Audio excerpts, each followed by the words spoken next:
என் புள்ள வந்து நாயில கடி போட்டா உங்களுக்கு சந்தோஷமா இருக்கா? நீங்க வந்து காப்பாத்துவீங்களா? நீங்க வந்து வேலை வைப்பீங்களா? என்ன சொல்லுவீங்க? பிள்ளைய வீட்டுல பூட்டி சொல்லுவீங்களோ?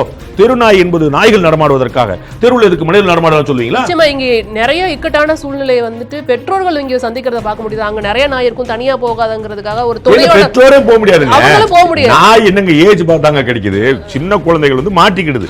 சரிங்களா? நாய் வந்து சின்ன குழந்தைய பிடிப்பேன், ஆம்பளை பிள்ளை பிடிப்பேன், அது நாய் தானே, அது எல்லாத்தையும் கடிக்கும். அப்ப யாருக்குன்னா இந்த ஆபத்து என்னன்னா வெறும் கடியோட போயிடுறது இல்லையே, அது உயிருக்கு ஆபத்தா போய் நிற்கக்கூடிய பிரச்சனை பார்க்கிறோம். எவ்வளவு நாய் கடியினால வரக்கூடிய காய்ச்சல் மாதிரி விஷயங்கள் எவ்வளவு பேர் இறக்குறாங்கன்னு புள்ளி வரமே இல்லை. மத்திய அரசு கொடுக்கக்கூடிய புள்ளி வரத்தை WHO மறுக்கிறது. மத்திய அரசு வந்து மொத்தமா 304 பேர் 500 பேரை வந்து 300 பேர் வந்து இறந்திருக்கிறாங்கன்னு ஒரு புள்ளி வரம் கொடுக்குது. இந்த நாய்க்கடினால நோய் பாதிப்பு ஏற்பட்டு காய்ச்சல் மாதிரி வந்து தீர்க்க முடியாம போய் இறந்திருக்கிறாங்கன்னு. இல்லைங்க, காய்ச்சல்னு தனியா பிரிச்சுறாங்க. நாய்க்கடி தொடர்ந்து பாத்தீங்கன்னா அது 3000-4000 மேல போய் நிற்கும் WHO சொல்லுது. உங்களுக்கு புரியுதுங்களா? இது வந்து புள்ளி வரமே பார்க்க முடியல நம்மளால. இது வந்து என்ன, நாய்க்கடி இன்னைக்கு நடந்திருக்கு, 3 மாசம் முன்னாடி நடந்துச்சு, மறந்து போயிடுறான், இவன் சொல்ல மாட்டான். இது ரொம்ப காம்ப்ளிகேட்டட் காய்ச்சலா இருக்கேன்னு பாக்குறாங்க. இந்த காய்ச்சல் வருது, கடிக்கிறாங்க, கடிக்கல. தெருநாய் மேல உங்களுக்கு அவ்வளவு என்னங்க அக்கறை? நான் வந்து இந்த விலங்குகளுக்காக போட முடியாது. அத்தனை ஒரு ப்ராமிஸ் மட்டும், நாங்க பூரா வெஜிடேரியன் சொல்லுங்க. அதை கேட்டா என் பிளேட்ல என்ன இருக்கும் நீ எப்படி சொல்ல முடியும்? எங்க உன் பிளேட்ல அந்த நாய் தான் வரணுமா? உன் பிளேட்ல அந்த கண்ணுக்குட்டி வரணுமா? உன் பிளேட்ல வந்து அந்த ஆடு மாடு எல்லாம் வரணுமா? அதான் உனக்கு ஆசையா? அப்ப நீ திங்கருக்கு வச்சுக்கிடுவ. அப்புறம் உனக்கு என்ன விலங்கு நல்ல என்ன ஆர்வலம்? எந்த நாயை கொல்ல சொன்னாங்க? கட்டுப்படுத்துங்க. அது வந்து வதவதவன் பெற்று போது ஒரு நேரம் குட்டி போட்டா 4 போகுது 5 போகுது. அப்ப அதை வந்து ஸ்ட்ரீம்லைன் பண்ணுங்க. இதுல உங்களுக்கு என்ன அக்கறை வருது?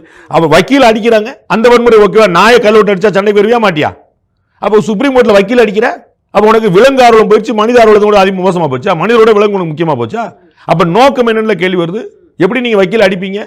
அப்ப விலங்கு நல ஆர்வலர்களா வேற நாட்டு ஆர்வலராங்கிற பெரிய டவுட் இருக்கு இந்த இடத்துல. இப்ப ஒருவேளை அவர் ராகுல் காந்தி சில வழிமுறைகள் சொல்றாரு, அதெல்லாம் ஃபாலோ பண்ணியிருந்தா இது வந்து நல்லா இருந்திருக்குமோ? அதுவுமே தனியா அது பாட்டுக்கு ஒரு வாழ்க்கையை வாழ்ந்துருக்குமோ? காங்கிரஸ் ஆண்ட மாநிலங்கள் அந்த பிரச்சனை இல்லைன்னு சொல்லட்டும், காங்கிரஸ் ஆளும் மாநிலங்கள் அந்த பிரச்சனை இல்லைன்னு சொல்லட்டும், காங்கிரஸ் 60 வருஷம் ஆண்ட போது நாங்க என்ன பண்ணோம் சொல்லட்டும்.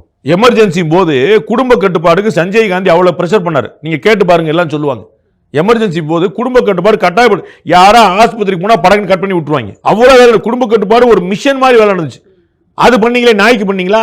இன்னைக்கு இந்திய மக்கள் தொகை தான் பலமா இருக்குது. இந்தியா முன்னேற இருக்கிற காரணமா நீங்க மக்கள் தொகை சொல்றீங்க. நம்முடைய உலகத்தில் அதிகம் இளைஞர்கள் இருக்கிற நாடு இந்தியான்றீங்க. அதெல்லாம் எப்படி உள்ள பக்கம் போய் தானே அதை கட்டுப்படுத்த முயற்சி பண்ணீங்க. நாயை கட்டுப்படுத்த கூடாது. உங்க நோக்கமே பழுதா இருக்க. உங்களுக்கு தொலைநோக்கு விஷயமே இல்லையே.